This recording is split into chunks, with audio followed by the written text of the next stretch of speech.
नमस्कार, मैं डॉक्टर मुकेश आपका एक बार फिर से हार्दिक अभिनंदन करता हूं आपके चैनल एस्ट्रो नक्षत्र 27 पर।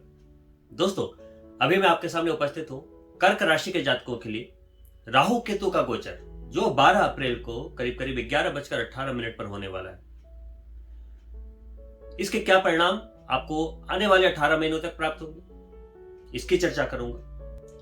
राहु और केतु को अगर आपने समझ लिया तो इसके परिणाम को समझना थोड़ा आसान होगा।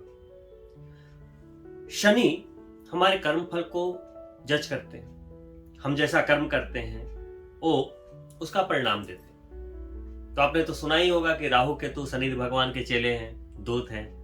तो एक्चुअली शनि तो हमारे कर्मों का फल देते हैं, लेकिन राहु और केतु हमें एक्साइटेड करके, प्रोवोक करके, टीच करके, जो भी कह लें, वो हमें वैसे कर्म करने पे मजबूर कर देते हैं। हमारे दिमाग पे पर्दा डाल के, कभी कभी छल करके।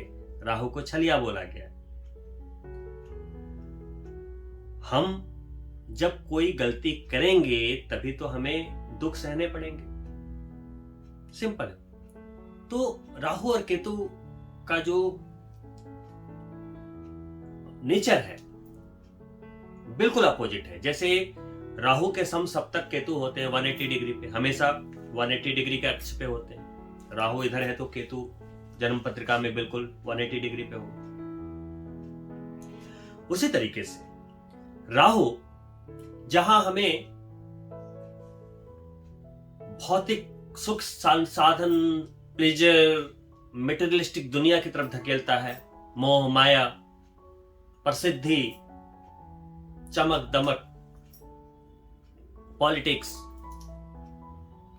वहीं पे केतु हमें बिल्कुल अपोजिट सांसारिक मोह माया से अलग करता है, मोक्ष की ओर धकेलता है, आध्यात्म की ओर धकेलता है। प्रसिद्धि देता है लेकिन वो आध्यात्म की ओर धकेलता है। दोनों अपोजिट नोड है।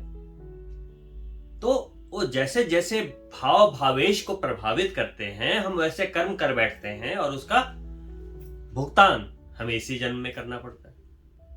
तो इसे हमारे पूर्व जन्मों के एग्जीक्यूटर के रूप में शास्त्रों में बताया गया।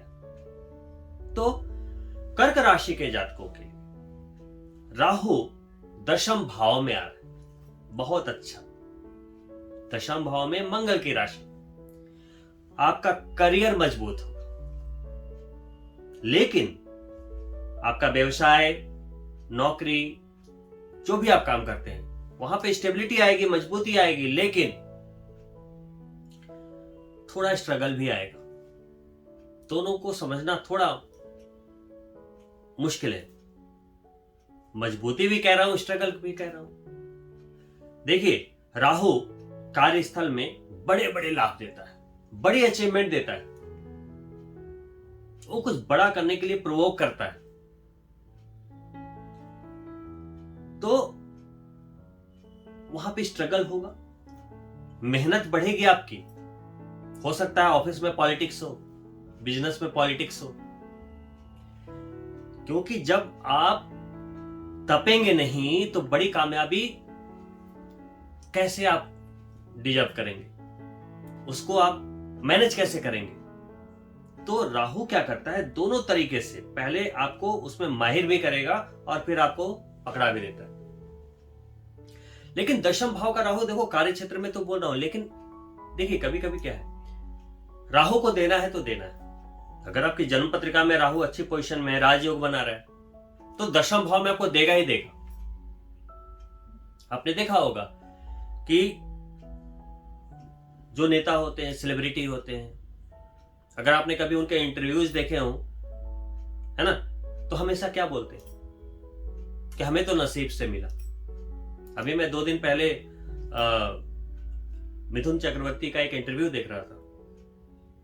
उन्हें रिपोर्टर बार बार एक ही क्वेश्चन कर रहे थे कि आपका टैलेंट भी तो होगा, आपका अचीवमेंट हुआ, आप इतना अच्छा डांस करते हो, आप इतना बढ़िया एक्टिंग करते हो, आप बहुत बढ़िया, मतलब हर तरह से उन्हें बार बार वो पूछ रहे थे कि आप अपने प्रतिभा को कितना महत्व देते हो। तो वो बार बार एक ही वर्ड रिपीट कर रहे थे, नसीब है। सब नसीब की बात है, सब नसीब की बात है। तो रिपोर्टर ये बोल भी रहे थे कि आप टैलेंटेड भी तो हैं, आपकी टैलेंट की भी तो बात होगी, आपकी तुलना लोग अमिताभ बच्चन से करते हैं, तो आप टैलेंटेड भी तो हैं। तो वो बोले सब नसीब की बात है। तो नसीब कौन देता है? राहु। कभी कभी आप वो डिजर्व नहीं करते हैं, वो भी दे देता है राहु, लेकिन आपको संभालना पड़ेगा। राहु कभी कभी अचानक लाभ देता है, अचानक नेता बना देता है, अचानक सेलिब्रिटी बना देता है, लेकिन वहां पे बना तो देता है, लेकिन सस्टेन कितने लोग कर पाते हैं वहां। उसी तरीके से मैं अभी बता रहा था कि करियर में बहुत बढ़िया लाभ देंगे, स्टेबिलिटी देंगे, लेकिन उसको आप संभाल कितना पाते हैं। आपको अचानक से एक बड़ी जिम्मेदारी मिल जाएगी कार्य क्षेत्र में, आपने जॉब चेंज किया, प्रमोशन हुआ, बड़ी जिम्मेदारी मिल गई, दे तो दिया राहु ने, अब संभालना आपको पड़ेगा। आई थिंक अब आप समझ गए होंगे। तो दशम भाव मजबूत होगा, करियर मजबूत होगा, लेकिन आपको संघर्ष भी करना पड़ेगा। उसके लिए तैयार रहिए, अपनी मेंटालिटी को मजबूत करना है। मंगल की राशि में आएंगे, लीडरशिप की क्षमता देंगे, नेतृत्व की क्षमता देंगे, रिस्क फैक्टर मतलब को बर्दाश्त करने के लिए थोड़ा करेज को, आपके गट्स को बढ़ाएंगे, क्योंकि राहु तभी देगा जब आपके अंदर गट्स है।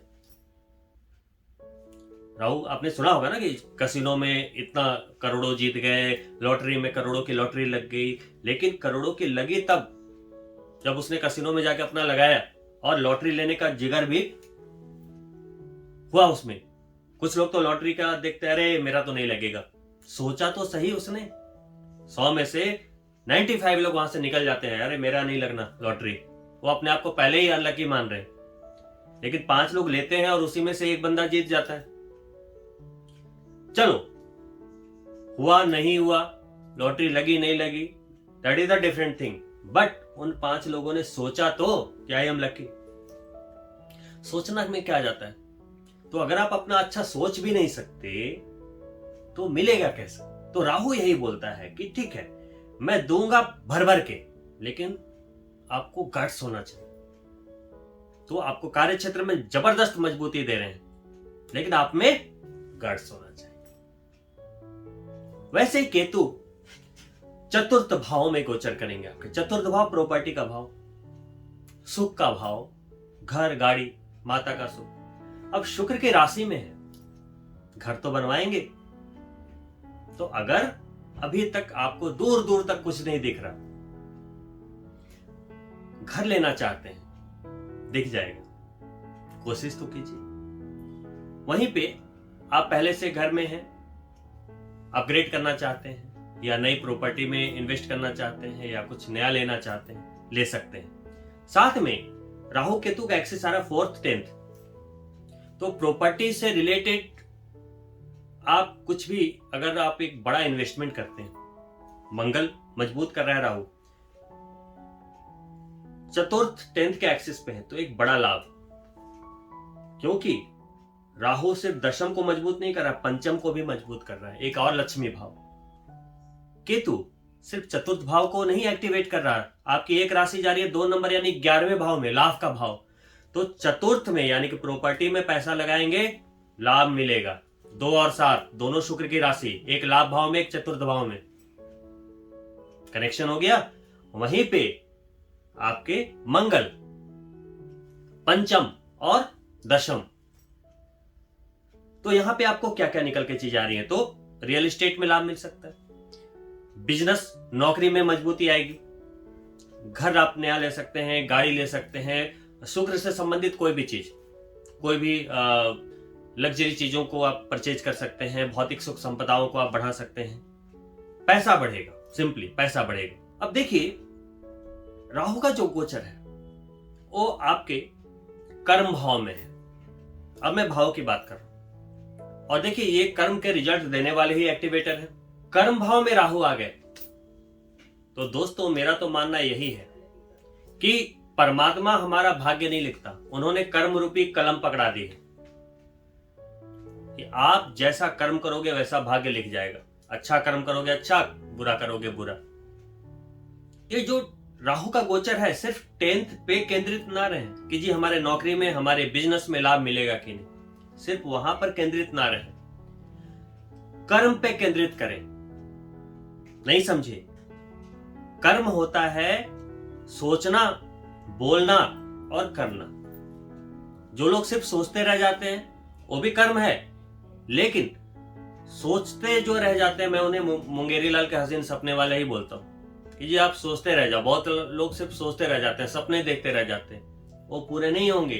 लेकिन कुछ लोग उसको बोलते भी है, तो सिर्फ बोलने से भी पूरे नहीं होते, लेकिन कुछ लोग उसको एक्शन में लाते हैं, कर्म करते हैं तो पूरे हो जाते हैं। तो हो गया मेन कर्मा। लेकिन हमें जो फल मिलता है वो मनसा वाचा कर्मणा। कनेक्शन क्या है? देखो, कनेक्शन है कि अगर हम मन से किसी के लिए अच्छा सोच रहे हैं तो हमारे पास पॉजिटिव वाइब्स आएंगे। हम किसी के लिए गलत सोच रहे हैं तो हमारे साथ भी गलत होगा। वहां पे कर्म काम कर गया। बोला हुआ, अगर हम किसी से अच्छा बोल रहे हैं, किसी से अच्छे रिलेशन है, अच्छा बोल रहे हैं, तो हमारे लिए भी लोग अच्छा बोलेंगे। लेकिन हमने किसी को गाली दे दी, हमने किसी को गुस्से से कुछ भी बोल दिया, अनाप शनाप बोल दिया, तो उसका दिल दुखेगा, तो हमें कहीं ना कहीं से उसका श्राप लगेगा। मनसा वाचा कर्मणा, तो करना सबसे इंपॉर्टेंट है। और 10th हाउस कर्मा का भाव एक्टिवेट हुआ है और 18 वर्ष लगते हैं राहु को यहां पहुंचने में, और सिर्फ 18 महीने मिलेंगे आपको। 18 वर्ष के बाद आए, लेकिन सिर्फ 18 महीने देंगे। अब इस 18 महीने में अगर आप कर्मशील हैं, अगर आप कार्मिक हैं, एक्शन पे भरोसा रखते हैं, तो इन 18 महीनों में वो मत करना, सिर्फ बोलना नहीं और सिर्फ सोचना नहीं, कर देना। क्योंकि राहु उसी को देता है जो जिसके अंदर गट्स होते हैं, कर देता है। जिसने लॉटरी ले ली तब लगाएगा, जिसने शेयर में डाल दिया तो लाभ तो तब मिलेगा ना जब आपने डाला। तो राहु को समझो, राहु लाभ देगा, लेकिन आप करने का गट्स अगर आप में होगा तभी देगा। बहुत ही माइनर डिफरेंस है, लेकिन आपको समझ का फेर है। बैठने वालों को कभी राहु नहीं देता, सिर्फ बोलना नहीं है, करके दिखाना है। सोचना मतलब सोचते रहना, वो तो हमें अपाहिज बना देता है, लेकिन विचारों का सृजन करो, एग्जीक्यूट करो, सृजन करो, एग्जीक्यूट करो। Action is the more important. 18 महीनों में आपको बैठना नहीं, सिंपली ये 18 महीने एक्शन करने का है। 12 लग्नों में सभी के ग्रह अशुभ हो जाते हैं। तो राहु मंगल की राशि में है और केतु शुक्र की राशि। तो आपको यह एश्योर करना होगा कि आपके लग्न के अनुसार अगर शुक्र और मंगल ठीक है, तब तो आपको कुछ करने की आवश्यकता नहीं। लेकिन मंगल अगर नीच है या शुक्र नीच है या अस्त पड़े हुए हैं या उनके अंदर पावर नहीं है, तो आपको कुंडली को दिखाकर उसे इमीडिएट ठीक कर लेना चाहिए। राहु केतु सिर्फ पावर को बढ़ाने आए हैं, एक्सटेंडर है, वो मल्टीप्लाई करते हैं। अगर मान लो कि आपकी कुंडली में दशम भाव में राहु आ गए, मंगल की पावर को मल्टीप्लाई करेंगे, लेकिन आपकी कुंडली में मंगल अस्त है या नीच है, वो 0 पे है, तो 0 को कौन मल्टीप्लाई करेगा? कोई नहीं कर सकता। तो आपको करना क्या है? अगर कुंडली में मंगल शुभ है तो आप रेड कोरल पहन लीजिए, तभी तो जितनी फ्रीक्वेंसी होगी तभी तो राहु उसको और मल्टीप्लाई करेगा। उसी तरीके से अगर शुक्र अस्त पड़ा है, नीच है, लेकिन लगन के अनुसार अगर शुक्र शुभ है, तो आप डायमंड पहन सकते हैं, हीरा पहन सकते हैं। तो कुछ ऐसे उपाय हैं, एस्ट्रोलॉजिकल उपाय हैं। अगर मान लो कुंडली में अशुभ है वो, तो उनके आप मंत्र कर सकते हैं, दान कर सकते हैं। तो सबसे पहले राहु केतु के गोचर या किसी भी गोचर का फायदा लेने के लिए आपको संबंधित ग्रह को जरूर चेक करना चाहिए कि वो शुभ है क्या अशुभ है, और उसको आप ट्रीट करेंगे राहु केतु तो अपने आप रिजल्ट देंगे, है ना। क्योंकि बार बार मैं कह रहा हूं कि राहु केतु को यहां ट्रीट नहीं करना है या उन्हें हवा नहीं बनाना है शनिदेव की तरह। हमें राहु जिस ग्रह में बैठे हैं, जिस राशि में बैठे हैं या जिनके साथ बैठे हैं, उन्हें ठीक करना है। राहु अपने आप ठीक हो जाएंगे, क्योंकि राहु जिसके साथ बैठते हैं, जिस राशि में बैठते हैं, उसका रिजल्ट देते हैं। और राहु इतने शक्तिशाली हैं कि उन ग्रहों की गुणवत्ता को बिल्कुल इतना ज्यादा वो तेज कर देते हैं कि वो अपने बैड रिजल्ट्स देने लगता है। जैसे राहु अगर कुंडली में मंगल के साथ बैठ गए तो मंगल तो हमारी ब्लड है, हमारा जिद है, अहंकार है, आत्मविश्वास है, सब कुछ है। ब्लड नहीं होगा तो क्या होगा? ऊर्जा है। लेकिन अगर राहु बैठ गए तो उसको बोलते हैं अंगारक दोष। व्यक्ति एकदम पागल हो जाता है, जुनूनी हो जाता है, जिद्दी हो जाता है, आक्रामक हो जाता है। कैसे? उसने मंगल को बिल्कुल जबरदस्त तरीके से बढ़ा दिया, उसमें एक अस्थिरता लेकर आ गए। वहीं पे अगर कुंडली में राहु शुक्र के साथ बैठ गए तो उसकी काम वासना बेलगाम हो जाती है। उसी तरीके से राहु अगर इवन की ग्रहों के राजा सूर्य के साथ बैठ गए तो ग्रहण लगा देते हैं, चंद्रमा के साथ बैठ गए तो चंद्र ग्रहण लगा देते हैं। तो उस पावर को समझिए, उस पावर को समझिए। तो वो दशम में आए हैं तो उसका यूज कीजिए। कहीं भी पावर होगा तो हमें बस संतुलन बनाना है। एक नंबर की राशि में है, आपके दशम भाव में एक नंबर की राशि में, मेष राशि में। मेष राशि यानी हमारा दिमाग। तो राहु आपके दिमाग में रहेंगे तो राहु कभी कभी क्या करता है, छलिया है वो, हमें इंपल्सिव करेगा, जल्दबाजी, उकसाएगा, प्रोवोक करेगा। तो हमें कोई भी काम अगर इन 18 महीनों में करना है और खासकर 10th हाउस से रिलेटेड, अपने कर्म से रिलेटेड, इन्वेस्टमेंट, एक्शन, कुछ भी, तो सोच समझ कर, बस इतना सोच समझ कर करना।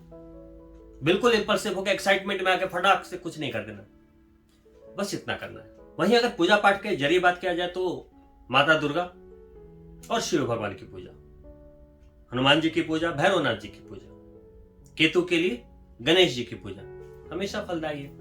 एकादशी का व्रत कीजिए, नवरात्रि का व्रत कीजिए, राहु केतु में कभी कोई प्रॉब्लम नहीं आएगी, है ना। अगर केतु की दशा चल रही है, अगर हो सके घर में आप कुत्ता पाल सकते हैं। बहुत सारे लोगों को पसंद नहीं है, अगर जिन्हें पसंद नहीं है वो बाहर में जाकर कुत्तों की सेवा कर सकते हैं, काफी अच्छे रिजल्ट्स हैं। राहु के लिए आप जब भी ग्रहण लगे उस समय ग्रहण काल में एक नारियल लेकर उसमें एक लाल धागा बांध दें, मौली बांध दें, अपने सिर के ऊपर से 7 बार एंटी क्लॉकवाइज घुमा दें, बहती नदी में प्रवाहित। विकलांगों की आप मदद करें, हाइजीन पे ध्यान दें, प्रतिदिन नहाएं, स्नान करें, साफ सुथरे वस्त्र पहने। सुबह सुबह घर का जो मुख्य द्वार है वहां पे, वो कभी कभी जैसे काफी घरों में दरवाजा हमेशा बंद होता है, सुबह में दरवाजे को कम से कम आधे घंटे के लिए खोल कर रखें। मतलब वायु का संचार घर में जितनी अच्छे तरीके से होगा वो बहुत ही अच्छे फल मिलते हैं सारे ग्रहों के। ये वास्तु के कुछ नियम होते हैं, वो मैं कभी किसी और वीडियो में आपसे बात करूंगा। लेकिन राहु केतु के लिए ये बहुत इंपॉर्टेंट है।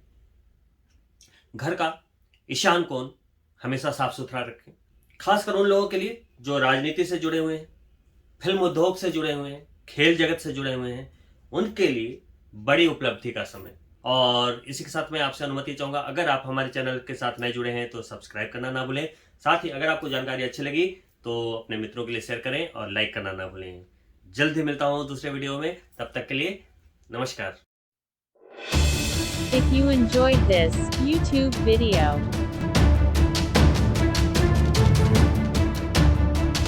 please like it, share with your friends, and subscribe my channel, Astro Nakshatra 27, and don't forget to press bell button too.